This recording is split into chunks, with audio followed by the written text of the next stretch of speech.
En fait, c'est vous qui l'avez. Ouais. Ok, ça marche. Alors, Bonjour à tous et bienvenue. c'est bon? Ok, donc bonjour à exprimer. tous. On va donc démarrer cette conférence sur le secteur du luxe. Voilà, alors, je vais laisser honneur aux dames. Vous m'entendez sans micro? Madame Delassus se présenter. Donc je suis Christelle Delassus, je suis responsable du Master 2 Innovation Design et Luxe à l'IAE Gustave Eiffel. Donc l'IAE, on dit souvent c'est la Business School de l'université, donc Université Gustave Eiffel. Et je suis avec... Thibaut de la Rivière, je suis un homme du secteur depuis 40 ans et j'ai créé il y a 30 ans l'Institut supérieur de marketing de luxe, plus communément appelé Subdelux. Et donc nous avons décidé avec Madame Delassus de faire cette intervention en commun, contrairement à d'autres écoles qui ne partagent pas. Nous partageons notre passion pour le secteur, nous partageons notre connaissance du secteur. Et donc c'est pour cela que nous sommes là tous les deux à la demande du salon. Alors, Et c'est vrai que c'est un secteur passionnant, c'est un secteur, comme on vous l'a mis, en constante évolution. Constante évolution, on a choisi ça exprès. Ça veut dire quoi? Ça veut dire que c'est un secteur qui a une résilience incroyable dès qu'il y a des crises. Non seulement il réagit, mais en plus on assiste à une constante croissance, donc une constante évolution de ce secteur, de ces secteurs. Et c'est ça qu'on va partager un petit peu avec vous. en deux mots, il y a la définition du luxe selon certains puristes. Je vous laisse la lire, je ne vais pas vous la donner. Et puis il y a celle de Madame Delassus et la mienne. Alors, comme je suis nettement plus ancien que Madame Delassus, j'ai dépassé le stade, effectivement, pour moi, d'une définition du luxe telle que on peut le dire au travers des marques, etc. Pour moi, le vrai luxe, et c'est ce que je dis aux jeunes, c'est la vie, l'amour, le temps. Et Madame Delassus... Alors moi je trouve que c'est une belle définition, je vais la compléter on va dire de façon plus technique. Ce qui est incroyable dans ce secteur, et je vous parlais de paradoxe, c'est que c'est un secteur qui s'appuie sur la tradition, sur le patrimoine, et qui en même temps est très très dynamique en innovation. Donc un constant équilibre entre innovation et tradition, entre création et mémoire. Alors, on a écrit quelques informations assez simples pour vous expliquer que le luxe, il n'est pas d'aujourd'hui. Le luxe, il a 300 000 ans. 300 000 ans, c'était l'âge de pierre. Et c'est la première statue, la petite dame de Brassempouy, que vous pourrez voir à Saint-Germain-en-Laye, qui a tous les atouts sur un os taillé par un homme, sans doute pour offrir à sa femme d'une femme drapée, etc. Les marques et maisons ont maximum 300 ans. Et on va l'expliquer après. Donc ne croyez pas que les marques ont toujours existé. Les marques sont, c'est vrai, souvent majoritairement françaises, mais elles ont à peu près 300 ans et même plutôt 200. Et puis les groupes, et donc là, je m'intéresse aux jeunes, LVMH n'a pas toujours existé. Kering n'a pas toujours existé. Richemont n'a pas toujours existé. Donc les groupes, c'est à peine 30 ans. Est-ce que vous voulez rajouter quelque chose ? Alors on disait les marques et les maisons ont 300 ans au maximum. Et en France, ce qui se passe de façon emblématique, c'est vraiment le XVIIe et le XVIIIe siècle qui marquent le démarrage d'un luxe incroyable, un luxe qui est porté par Versailles, qui est porté par les pouvoirs publics, aussi bien Colbert que Louis XIV, Louis XV après. Les premières manufactures royales, donc l'importance d'un savoir-faire que la monarchie veut vraiment comme un rayonnement économique de la France en Europe au départ, puis plus largement. La manufacture de Sèvres, la manufacture des Gobelins. Les premières marques, mais vraiment on en est au tout début avec des créateurs, Mellerio di Meller en joaillerie, Château d'Yquem pour le Sauterne, Dom Pérignon, des premières marques qui sont vraiment un début d'activité économique très importante. Et c'est ça sur lequel on voulait réinsister parce que c'est un secteur qui actuellement est d'un incroyable dynamisme économique et qui prend sa source au XVIIIe siècle. Merci. Et qui se continue au 19e avec effectivement, à l'issue des manufactures, qui existent toujours d'ailleurs, la manufacture de Sèvres, Gobelins, etc. existe toujours, des hommes et des femmes qui sont des artisans, qui créent une marque et qui donnent leur nom et un nom de famille à cette marque. Et donc on a listé, mais je ne vais peut-être pas toutes les passer au crible, et ce qui est un nombre de marques qui sont nées entre 1820 et aujourd'hui, et croyez-moi, il est encore possible de créer des marques de luxe. Il y en a qui se créent actuellement dans certains pays, dont la Chine, qui effectivement est en train de créer son propre réseau de marques. Et ce qui est intéressant aussi de voir, c'est que les logos sont restés les mêmes. Le logo Guerlain, c'est toujours le même. Le logo Cartier, c'est toujours le même. La durée, par exemple, quand j'en parle avec des jeunes, qui sait que la durée a 100 ans? Donc vous voyez, il y a toute une histoire. Et cette histoire, elle est basée souvent par le talent de la main d'un homme ou d'une femme. Parce qu'il y avait aussi des femmes. Dans le Champagne, par exemple, les veuves Pommery, les veuves Clicquot. Donc, et puis Madame Lancel, dans ce qui est de la maroquinerie. Et puis, bien sûr, des entreprises qui sont restées souvent 2, 3, 4 générations dans la même famille et qui, en fait, ont, soit parce que la famille ne continuait pas, soit parce qu'il fallait, économiquement parlant, modifier la stratégie et investir, ont rejoint des groupes. Et c'est comme ça que se sont créés Richemont, Kering, et principalement, il y a Hermès bien sûr, Chanel aussi, et LVMH. Et c'est pour ça que nous vous parlions de mémoire et d'innovation, d'histoire et d'innovation, parce que toutes ces marques-là, elles ont une histoire, un héritage incroyable, et en même temps elles innovent. Et donc par exemple les codes du voyage de Louis Vuitton, puisqu'il a lancé innové dans les malles, et ça se retrouve en haute joaillerie aussi chez Vuitton, parce qu'il y a des codes, il y a un héritage qui après est traduit.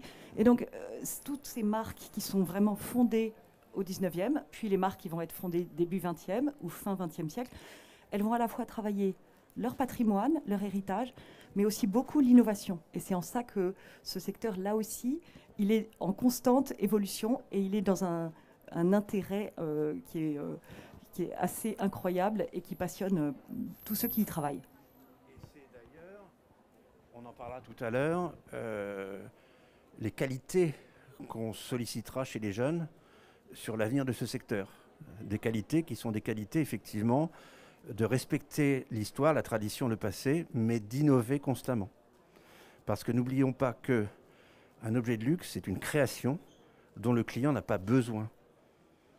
Je veux dire par là qu'on peut très bien se passer d'un sac Chanel, on peut très bien se passer d'une montre Breguet, et pourtant, on prend plaisir à se l'offrir. Donc c'est toute la complexité, effectivement, de ce business qui est formidable. Alors, il y a une question qu'on peut se poser, je ne sais pas si vous voulez le dire. C'est effectivement aujourd'hui, le luxe, c'est toujours quoi? C'est la rareté, certains vont dire ça. C'est de l'art ou c'est du business? Moi, je dis, et je pense que Madame Delassus sera d'accord, que c'est un petit peu des deux. Et c'est devenu surtout et aussi un gros business, bien entendu, puisque on va vous donner quelques chiffres après, mais c'est un business qui performe et qui est en constante progression, sauf peut-être durant l'année horribilis de la Covid. Donc si vous regardez les quelques chiffres qu'on cite là, on passe effectivement... Alors, vous êtes plutôt de 1990, sans doute dans ces années-là, et encore. Donc même 90, c'était des millions de personnes. Aujourd'hui, c'est des centaines de millions de personnes dans le monde. Donc la clientèle s'est élargie. La clientèle s'est élargie aussi. Et pourquoi? Parce qu'il y a eu effectivement des pays comme la Chine qui se sont ouverts. C'est clair. Avec un nombre important de personnes qui ont envie. Donc c'est ce qu'on appelle les nouveaux marchés. Vous voulez dire quelque chose? Non, mais je vais me déplacer parce que ça ne marche pas avec l'ampère. Oui. Voilà, et donc on était en train de vous dire ce marché, cette évolution, elle fonctionne toujours avec des piliers qui sont importants, et puis avec des nouveaux éléments dont on va vous parler après. Donc les piliers, on a commencé à les aborder, l'histoire, le patrimoine, le fait qu'il y ait vraiment des marques qui aient des héritages avec des créateurs qui souvent ont disparu, mais qui ont vraiment été des créateurs prodigieux et qui ont transmis des codes. Et puis donc ce savoir-faire et ces métiers d'art, des métiers d'art qui sont vraiment en renouveau. Vous avez dû entendre parler de 19M, donc ce bâtiment qu'a ouvert Chanel sur les savoir-faire et sur les manufactures et sur les gestes des métiers d'art, qui vient d'être ouvert en janvier, pour mettre l'accent sur ce prodigieux héritage que sont les métiers d'art. Donc ça, c'est les piliers traditionnels. Mais ce à quoi on assiste, c'est vraiment à une accélération, et c'est pour ça qu'en ce moment, le secteur du luxe vit une évolution incroyable. Une accélération parce qu'on parlait de plaisir dans l'achat, on va parler d'émotion aussi, d'expérience. Une accélération qui est fournie aussi par l'innovation et par la technologie. Alors, vous avez dû entendre parler, si vous vous intéressez au secteur, de beaucoup d'innovations en NFT et dans le Web3, des innovations qui ne sont pas encore totalement abouties. On a des marques comme Moët & Cie, par exemple, qui ont commercialisé des NFT de NSI, une marque, Selfridge, qui fait une action avec Paco Rabanne inspirée de Vasarely. Vous avez aussi des créateurs qui, sans vraiment demander le droit à Chanel, créent des méta-Birkin. Donc il y a beaucoup d'innovations, pas encore complètement contrôlées, mais qui sont très intéressantes à suivre. Et puis il y a l'art. Alors le poids de l'art, dans le secteur, c'est quelque chose vraiment d'essentiel. Vous avez pour preuve toutes les fondations qui témoignent de ça, la fondation Louis Vuitton, la fondation Cartier bien sûr, toutes les fondations de même Prada à Milan.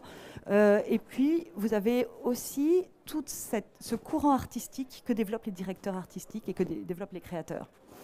Et puis ces nouvelles clientèles, donc la Gen Z, les millennials, qui fournissent vraiment des cohortes de nouveaux consommateurs, et donc vraiment une réflexion des marques pour suivre et satisfaire et on va dire apporter un nouveau luxe à cette nouvelle clientèle. Vous voulez juste rajouter simplement que l'art, comme l'a dit Madame Delassus, est extrêmement important parce qu'un objet de luxe, il fait toujours référence à l'art. Si vous prenez la robe Mondrian de Saint-Laurent, c'est lié à un tableau que je vous invite à aller voir, le tableau de Mondrian. Si vous prenez des bijoux de la joaillerie Cartier, très souvent c'est lié à la nature. Et par exemple, si vous prenez Christian Dior, enfin les bijoux que fait Victoire de Castellane chez Dior Joaillerie, c'est lié en fait au manie qu'avait Monsieur Dior. Il portait toujours sur lui des petits gris-gris. Il adorait les coccinelles. Et donc c'est l'art, la nature. Voilà, juste en complément. Et, oui, du coup, ça me fait, pour rebondir, les directeurs artistiques deviennent non seulement des artistes, mais des véritables communicants. Vous avez dû suivre Virgil Abloh et tout ce qu'il a pu apporter à la marque. D'autres directeurs artistiques sont vraiment maintenant à la fois importants en tant qu'artistes et en tant que créateurs, et puis aussi parce qu'ils portent la marque et qui permettent de mieux la connaître. Oui, je suis d'accord avec vous, ma chère, mais je pense que c'est pas forcément... Comment est-ce qu'un directeur artistique, donc je suis un peu provoque, mais voilà, un directeur artistique de chez Dior peut dire qu'il est la continuité de Monsieur Dior. Vous voyez ce que je veux dire par là? Donc, Monsieur Dior, il pouvait communiquer. Aujourd'hui, le directeur artistique est très important, mais parfois presque trop important. On l'a vu quand, effectivement, il y a eu des histoires avec Monsieur Galliano, etc. Et c'est vrai qu'il faut s'interroger sur le poids que doit représenter, je ne dis pas que c'est mal, mais le poids que doit représenter la direction artistique. Et ça, c'est surtout dans la mode et la couture. Vous l'avez beaucoup moins dans la joaillerie, par exemple, ou dans l'orgerie. On parle de marque, mais on ne parle pas forcément d'un directeur artistique qui va être le communicant de la marque. Donc ça, c'est un avis personnel, mais on pourrait en débattre. C'est ça qui est intéressant dans ce secteur, c'est comme il est en constante évolution, on sent des tendances innovantes appuyées sur un patrimoine qui est essentiel. Alors, on va continuer. Voilà, donc on disait, le luxe, souvent les gens disent j'ai envie de travailler dans le luxe parce que c'est comme un rêve. En fait, c'est vrai, mais plus sérieusement, c'est aussi un rêve donc, en tant que designer, puisque la création est reine. On parlait d'un acte créateur, on parlait de geste, on parlait d'innovation, on parlait de création. Donc la création est reine.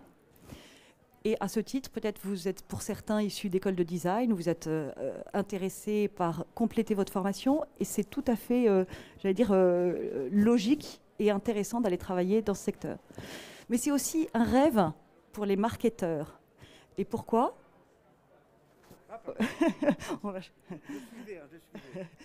Pourquoi ? Parce qu'on est vraiment sur des marques qui sont à la fois nourries pour être fortes et désirables. Donc tous ceux qui s'intéressent à la marque, à la communication, avec des marques qui sont, comme on le disait, soit des marques à héritage, soit des marques très récentes, Et dans les deux cas, l'important, c'est de nourrir la marque, de la faire vivre, de la faire évoluer et de la faire innover maintenant en 2022. C'est exactement ça, c'est un partage, et c'est ce qu'on disait tout à l'heure, où Madame Delassue disait, art ou business. Donc on peut dire art et business, peut-être. Hein.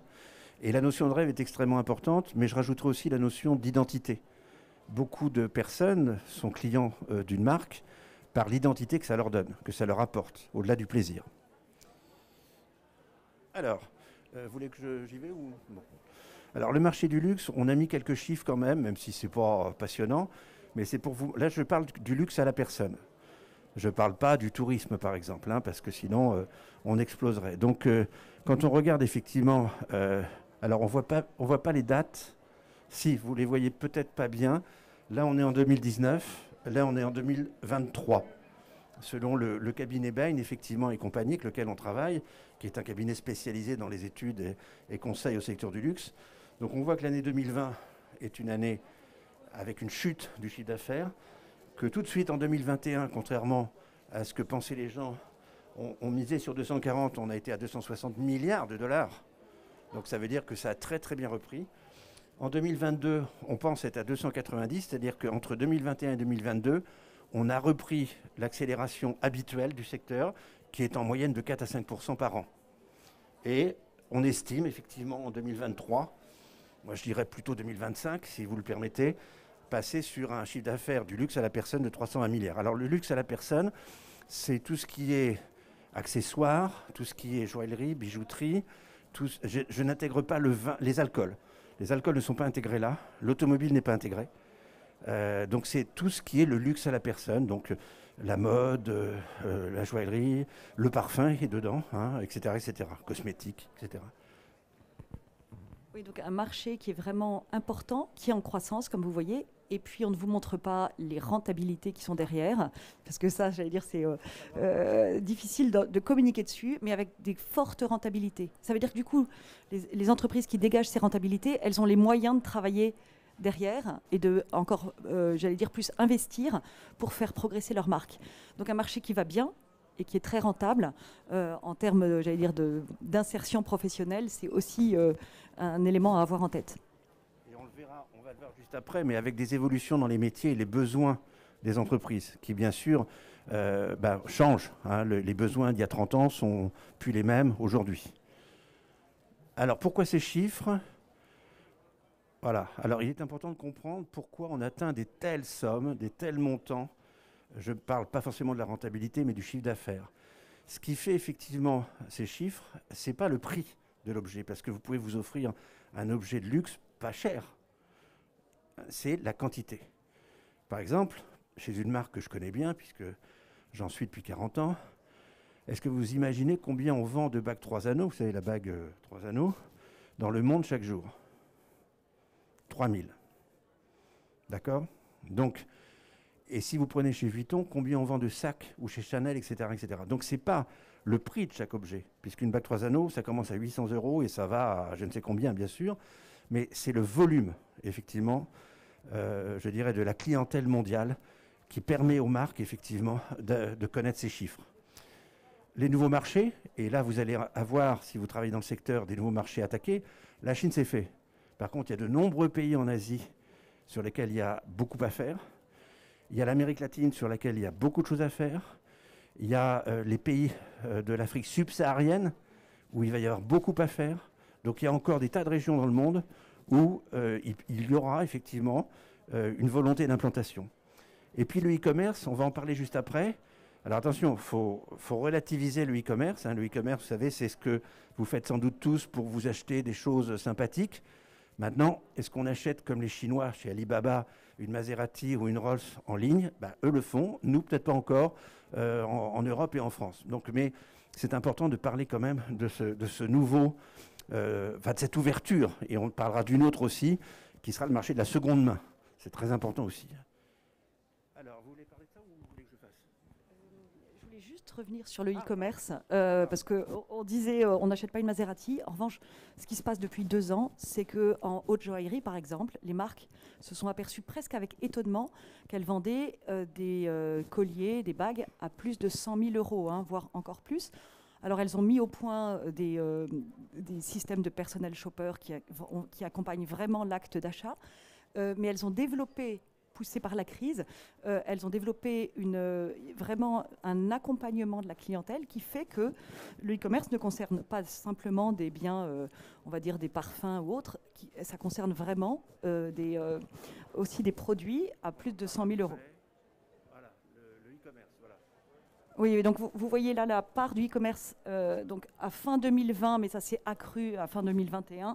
On n'a pas encore les chiffres de Ben & Co et ils prédisent que la part du e-commerce sera de 30%. C'est déjà au-delà sur certaines marques ou certains produits, mais sera en moyenne de 30%, et que ce sera donc le premier canal de vente du secteur du luxe. C'est-à-dire que ça prendra vraiment l'hégémonie. Alors, c'est très variable selon les secteurs, c'est variable aussi selon les marques, parce qu'il y a des marques qui ont su mettre en place des moyens en réagissant très très vite avec justement ces personnel shoppers, avec des conseillers de vente qui sont devenus vraiment très experts, hein, parce qu'il le fallait ou parce qu'ils ont su réagir et parce qu'ils ont été bien formés pour accompagner les achats et les ventes en ligne. Alors, je reviens sur les zones géographiques mondiales pour vous expliquer un petit peu que la Covid a pas mal perturbé effectivement l'activité mondiale. Ça, vous l'avez vu. Vous avez vu qu'il n'y a plus de queue chez Louis Vuitton, ou en tout cas beaucoup moins, qu'il n'y en a plus au Galeries Lafayette au printemps. Donc c'est tout un modèle qui est à revoir et qui a été généré, enfin qui est obligé par ce qui s'est passé avec la Covid et le fait que les étrangers puissent moins venir en France, mais aussi qu'une nouvelle génération d'étrangers n'ait pas envie de voyager comme voyageaient leurs parents.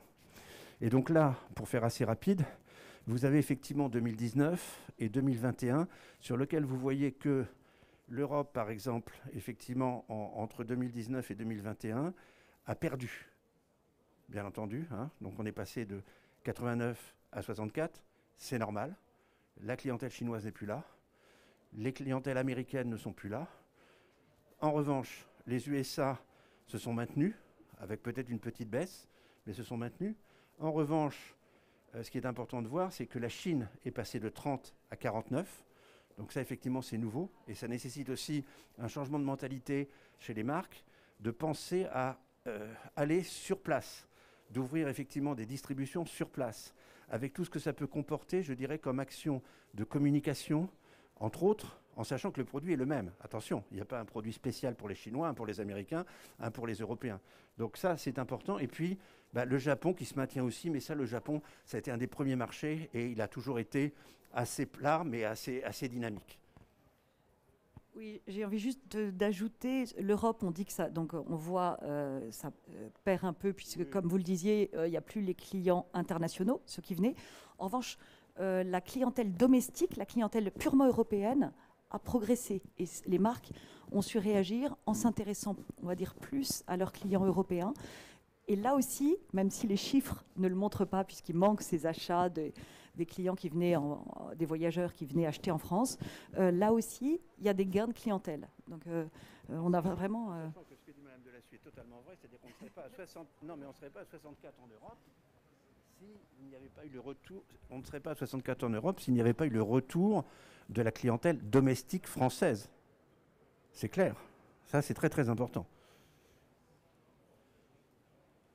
Alors, c'est intéressant de regarder en quelques mots l'évolution, je dirais, de ce qui s'est passé en Asie, majoritairement lié, effectivement, à la Covid. C'est-à-dire que, voilà, je vous donne les chiffres. On est passé... Alors, c'est un marché qui augmente, bien entendu, mais c'est un marché qui aussi augmente plus en domestique qu'en extérieur. Jusqu'à présent, effectivement, il était une tradition chez beaucoup d'Asiatiques et de Chinois de venir en France et d'en profiter pour acheter un ou plusieurs produits dits de luxe. Aujourd'hui, la Covid a bloqué tout cela et donc on est passé d'un marché domestique de à peu près 24% à un marché domestique de plus de 50%. Ce qui n'est pas neutre en termes d'investissement, enfin de besoin d'investissement des marques. Aller s'installer à Beijing sur les plus belles avenues ou dans X villes de Chine, ça coûte très cher. Derrière tout cela, et on en parlera juste après, il y a des problèmes de logistique, il y a des problèmes de supply chain, qui sont des métiers extrêmement intéressants aujourd'hui. Hein, le bon produit, au bon endroit, au bon moment. Comment fait-on? D'accord? Non? Non. Alors, je vous laisse parler de la seconde main. Oui, alors ça c'est l'autre élément important qu'on voulait souligner, c'est ce qu'on appelait donc l'occasion ou la seconde main, qui maintenant va plutôt être appelée pre-owned ou pre-loved, parce qu'en fait on voit que c'est une nouvelle vie que vivent les produits, et qui exprime bien cette valeur des produits. Alors, on assiste vraiment à un développement très important qui est différent selon les secteurs et qui est différent aussi selon les zones. Pour l'instant, c'est un phénomène très européen avec des envies de circularité, des envies de upcycling des clients et puis des envies... On passe d'un marché de la seconde main qui était plutôt un achat malin pour que ce soit moins cher à une véritable envie chez les clients de faire revivre ces produits, de leur donner une seconde vie. Et du coup, les marques suivent, les plateformes suivent, les sites internet suivent, pour permettre, donc notamment en Europe, mais on pense que ça va se développer dans plusieurs zones, ce développement très intéressant du marché de la seconde main. Merci. Un marché qui touche majoritairement les jeunes générations. Parce que les jeunes générations achètent différemment de ma génération, qui achetait plutôt pour placer quelque part, hein, pour transmettre. Et aujourd'hui, beaucoup de jeunes générations achètent plus pour le plaisir. C'est un peu différent. Ouais. Là, je voudrais juste tempérer ça, parce qu'on le sent arriver maintenant aussi chez les X. C'est-à-dire qu'effectivement, avant, c'était vraiment très, très typé. Et là, en fait, ça évolue. Ça évolue. Alors attention, après il y a seconde main et seconde main, mais vous avez tous dû rencontrer, là on parle quand même de la seconde main de haut niveau. Hein. On parle de Collector Square, on parle de Watchfinder, etc., etc. Alors, vous voulez commencer? Les challenges de demain, je vais laisser Madame Lassus en parler, pardon. Vous voulez que je fasse? Alors, on va se partager. J'arrête à quoi? Ce qui demeure pour moi et pour nous le plus important dans le secteur du luxe, c'est la création.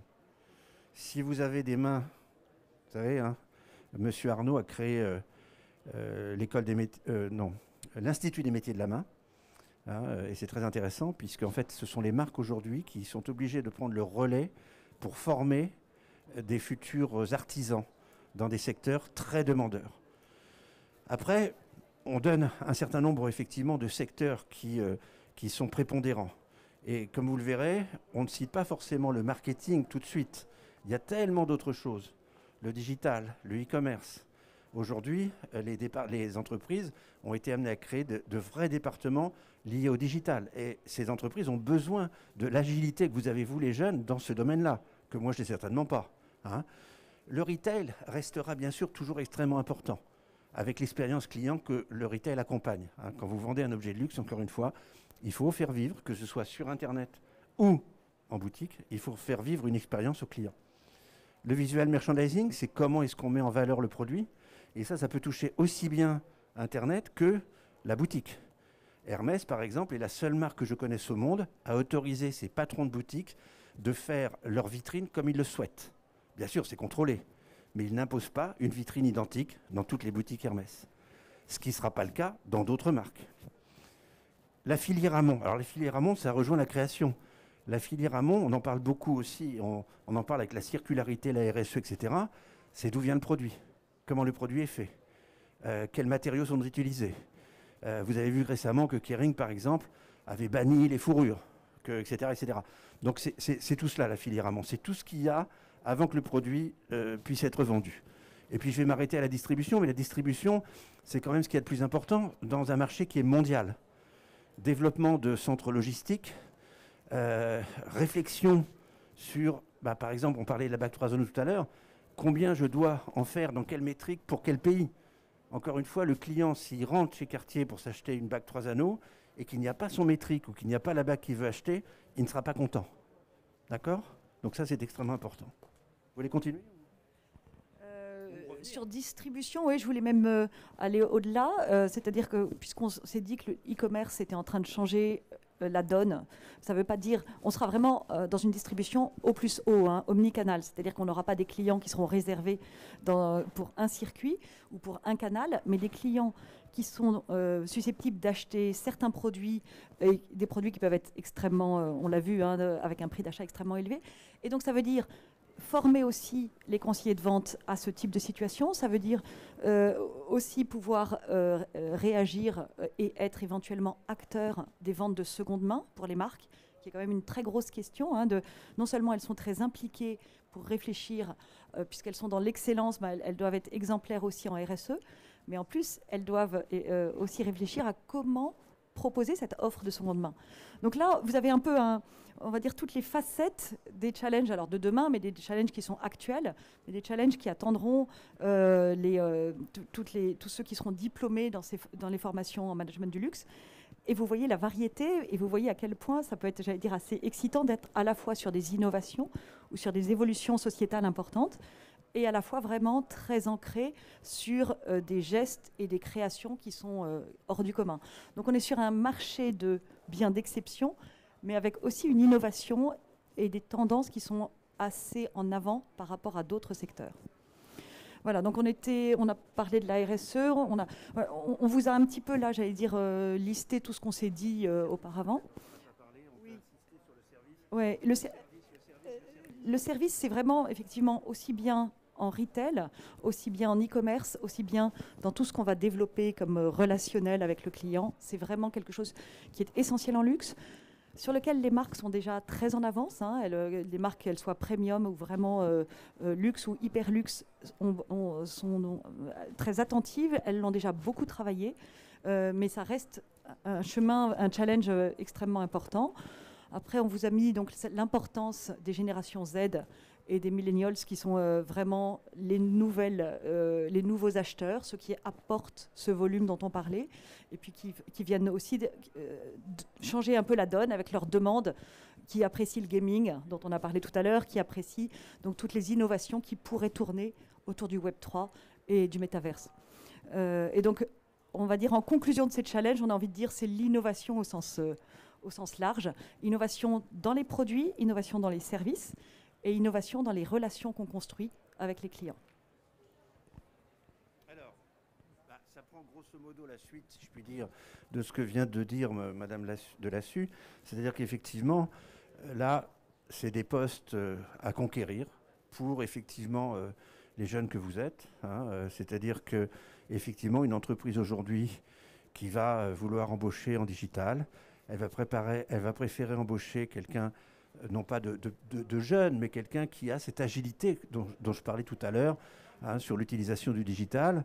Et donc là, on parle donc de e-commerce, de CRM, on vient d'en parler, de retail, développement commercial, logistique. Alors, attention, il y a des mots qu'en France, on n'aime pas trop. Logistique, souvent, les gens disent « Ah, bah, la logistique, c'est sale, c'est transporter des cartons, etc. » Non. Vous regarderez ce que c'est dans le secteur du luxe. Encore une fois, c'est ce que j'expliquais tout à l'heure. Comment fait-on pour que, dans tous les pays du monde, par exemple, Vuitton, qui a 500 boutiques dans le monde, peut avoir des produits partout, au bon moment. Ça, c'est très important. La supply chain également, le marketing, le packaging. Alors, le packaging, il y a un sacré challenge qui est lié, bien sûr, à tout ce qui est lié à RSE, etc. C'est-à-dire qu'aujourd'hui, quand on prend plaisir, si je vous dis une boîte rouge, vous allez me dire Cartier, une boîte vert d'eau, vous allez me dire Tiffany, une boîte orange, vous allez me dire Hermès. Oui, c'est identitaire. Maintenant, les boîtes qu'on faisait autrefois en cuir ou dans certains cartons, dans certains produits, et souvent avec la boîte, la double boîte, la triple boîte, etc., bah, tout ça, ça doit être révisé parce qu'effectivement, si on se plie à cette évolution, je dirais, actuelle, eh ben, il faut effectivement revoir tout cela. Ouverture de nouveaux marchés, services, innovation, et puis métiers d'art et métiers de la main.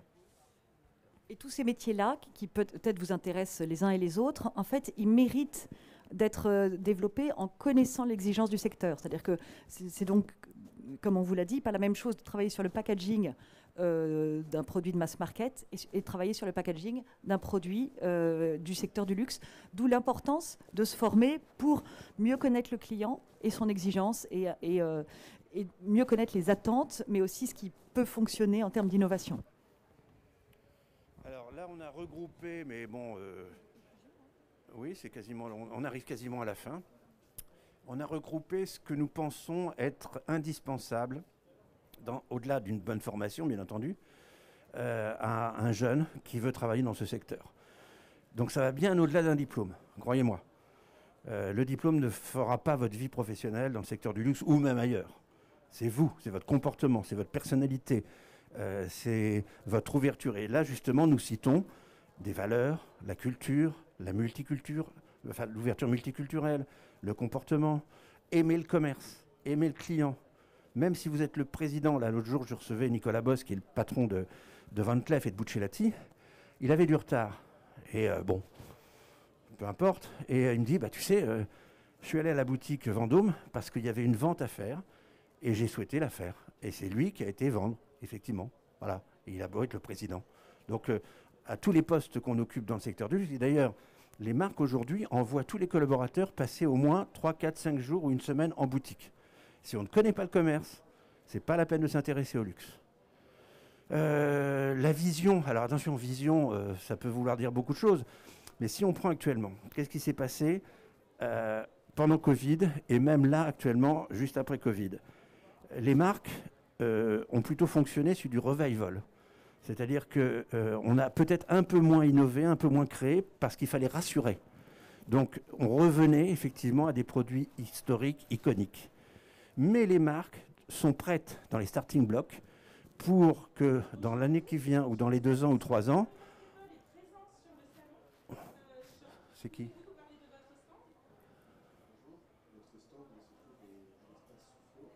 Non, j'ai... Oui, ok, on continue. Donc la vision, c'est effectivement se projeter aussi. Projeter, comprendre, comme le disait Madame Delassus tout à l'heure, les autres cultures qu'on veut aller voir et imaginer ce que pourra être votre clientèle, ses envies, ses désirs dans les années à venir. Alors, la lucidité aussi. Alors ça, je veux être clair là-dessus. La lucidité, pour moi, c'est pas parce qu'on travaille dans le secteur du luxe qu'on s'habille en Chanel et qu'on porte des colliers de chez Boucheron tous les jours. Ça n'a rien à voir. Le rêve, d'accord, mais c'est pas, si vous voulez, bien sûr que vous gagnerez correctement votre vie, mais il ne faut pas voir cela dans ce sens-là.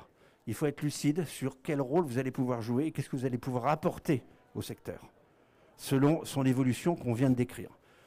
Et puis l'agilité digitale, j'en ai parlé tout à l'heure. Voilà, donc on espère avec et ces slides et ce qu'on vous a dit, vous avoir à la fois renseigné, mais peut-être changé votre vision d'un secteur qui est un secteur peut-être plus innovant que ce que vous imaginiez. Je voudrais réinsister sur l'importance du client, effectivement, pour ceux qui hésitent à candidater pour une formation en luxe, qui hésitent à se former en luxe, faire un stage de vente, même dans du haut de gamme, pas forcément du luxe, mais ça vous permet de comprendre à la fois l'exigence du client et donc l'exigence du secteur, et ça vous permet de savoir si ça vous intéresse ou pas, même si après vous vous destinez à d'autres métiers ou d'autres postes, comme on l'a dit. Voilà. Ouais. Alors c'est vrai pour beaucoup d'entreprises, mais c'est, vous avez compris, essentiel dans ce secteur. Voilà, je pense qu'on a fait le tour de ce qu'on voulait vous montrer. On est vraiment prêt à répondre à vos questions, si vous en avez.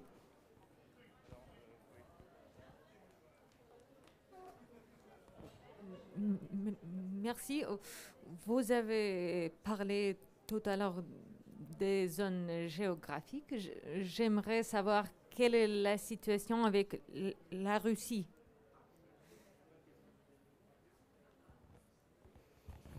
Je dirais que tout va bien en Russie, si ce n'est qu'effectivement, il y a eu un petit tassement, je dirais, des achats en domestique, puisqu'effectivement, les marques, entre autres au GUM, à Moscou ou ailleurs, sont installées depuis déjà longtemps en Russie. Donc il y a eu effectivement un tassement. Les événements politiques n'aident pas non plus, mais il y a une culture russe de l'objet de luxe historique, bien avant les marques d'aujourd'hui. Cartier, pendant très longtemps fabriqué pour les tsars, etc., etc. Et donc la population russe, dans son ensemble, après, bon, je ne vais pas sectoriser, bien entendu, hein, c'est grand la Russie, a cette appétence historique qu'ont peut-être pas forcément certaines autres régions du monde. La Chine aussi a cette appétence. Le Japon a été un pays très exigeant. Les Japonais, effectivement, alors je vous parle aujourd'hui, c'est plus simple, mais au tout début, effectivement, il y avait cette exigence. Pour moi, la Russie, il y a encore des choses à faire. Je pense qu'il y a une culture, encore une fois, c'est ça pour moi le plus important, une culture de compréhension. Alors, encore une fois, il faut tout doser, hein, parce qu'on ne peut pas avoir une vérité. C'est difficile de savoir. Mais en tout cas, moi, de par les marques que je connais, avec lesquelles je travaille, je sais qu'il y a un léger tassement. Oui, je partage totalement votre opinion. On a perdu vraiment là, les voyageurs internationaux parce qu'ils venaient beaucoup acheter en Europe. Ça devrait repartir. Donc de ce côté-là, il y aura plus de flux qu'avec la Chine continentale qui pour l'instant ne vient pas en Europe. Et maintenant, le challenge des marques, c'est de relancer leur présence sur le marché domestique russe. Selon les secteurs, ils sont déjà assez présents, c'est assez variable. Ce qui n'est pas facile, ce qui n'a pas toujours été facile en Russie, parce que c'est un peu pareil dans certains pays d'Amérique latine, c'est difficile de s'installer en dehors de grandes surfaces. Par exemple, le GUM dont je parlais tout à l'heure. C'est difficile d'avoir une boutique qui donne directement sur la rue. Vous voyez, enfin, je ne parle pas de toutes les villes, hein, mais voilà, les marques se regroupent et donc il y a un souci d'implantation et de compréhension, parce qu'encore une fois, quand on s'installe à l'étranger, même si on est une marque forte, il faut accepter de comprendre la population qu'on va voir. Et ça peut être été le problème de certaines marques, il n'y a pas si longtemps que ça, d'arriver en force et de se dire de toute façon, nous c'est nous, donc on aura des clients. Non, ça ne suffit pas. Une autre question? Oui, mademoiselle. Vous avez parlé de l'importance des nouvelles marques et que certaines nouvelles marques pouvaient aussi être dans le luxe. Mais comment c'est possible alors que aussi il faut toujours garder l'équilibre entre tradition, passé et innovation, mais alors qu'elle a juste l'innovation. Enfin, alors là, vous posez une question, j'allais dire, vraiment, vous êtes au centre de l'intérêt stratégique du luxe. Elle est très juste, cette question. Pour donner déjà un exemple, hein, si je vous dis Louboutin, c'est une marque assez récente. Si je vous dis Jacquemus, c'est une marque très récente. Pour autant, leur patrimoine, c'est la création. Donc, ils arrivent à bien, développer la création et après à être suffisamment innovants. Alors notamment en digital, si vous suivez ce que Jacquemus va faire le 25 février, je mets du suspense, mais vous verrez qu'ils sont très innovants et en même temps, ils arrivent à bien exprimer leur création. Donc le patrimoine, l'héritage, ça peut être une histoire très récente, mais avec un acte créateur et une intensité créatrice forte, et puis qui après se complète d'innovation. Je suis complètement d'accord, et en fait, c'est aussi pour ça qu'on parle de marque et de maison. Une marque peut être plutôt jeune, une maison, on l'appelle maison parce qu'elle a déjà une histoire, un passé. Mais c'est vrai que vous avez aujourd'hui, alors Madame Delassue parlait de certaines marques, j'y rajouterais que tous les jours, enfin j'exagère un peu, mais il se crée des nouvelles marques. Après, est-ce qu'on doit les appeler marques de luxe ou pas? À partir du moment où c'est des marques qui apportent du plaisir, qui n'est pas utile, encore une fois. Mais maintenant, est-ce qu'on doit considérer, par exemple, Poilane comme une marque de luxe? Moi, je dis oui. Et même souvent, certains boulangers, parce qu'effectivement, on a un retour à de l'innovation, à des utilisations de produits, en fait, gastronomiques qui ramènent un peu à du premium et du luxe. Donc, mais c'est toute la difficulté, effectivement. Mais je pense qu'il y a des marques qui s'en sortent très bien. Et moi, j'ai quelques anciens élèves qui ont créé leur propre marque depuis 5 ans, 10 ans. J'en ai un célèbre qui s'appelle Francis Kurkdjian, qui aujourd'hui est devenu le parfumeur attitré de la maison Dior et qui a créé la maison Francis Kurkdjian, qu'il a quand même vendue à Bernard Arnault. Donc, vous voyez, et ça, il l'a fait dans les 20 dernières années. Donc, il y a du potentiel. Mais encore faut-il, pour créer une marque, avoir une idée, un positionnement, un produit, des talents, et puis tout le reste derrière. Mais c'est vrai que s'il n'y a pas le produit, s'il n'y a pas l'innovation, Il n'y a rien. Autre question? Bon, bah, nous vous remercions beaucoup. Donc, Madame Delassus, qui effectivement, bah, vous voyez son logo, l'IAE Gustave Eiffel, le Master Luxe, et moi-même, Thibault de la Rivière, l'Institut supérieur de marketing du luxe, qui est une chaire quartier. Voilà, nous sommes tous les deux à Paris, et nous avons, alors, l'IAE a 27 ans. C'est ça, 27 ans, oui, non. Et Sub de Luxe en a 32. Donc, vous voyez, on a été les premières écoles à se créer avec des professionnels, puisque moi j'ai participé, et c'est pour ça qu'on se retrouve aussi là, j'ai participé avec Daniel Allérès à la création du DESS, le premier DESS Luxe à Marne-la-Vallée dans le système universitaire français. Voilà, qui est devenu, bien sûr, voilà, c'est pareil, les marques évoluent. Hein. Si vous souhaitez, il y a des brochures, mais encore une fois, on n'est pas venu là pour se vendre, on n'a pas de besoin, simplement pour essayer de décrypter un peu. Et d'ailleurs, on n'a pas parlé de nos écoles, mais de décrypter un peu ce secteur, ses évolutions, ses besoins. Voilà. Eh ben, on vous souhaite un bon salon et surtout une bonne réflexion pour vos projets. Merci à vous.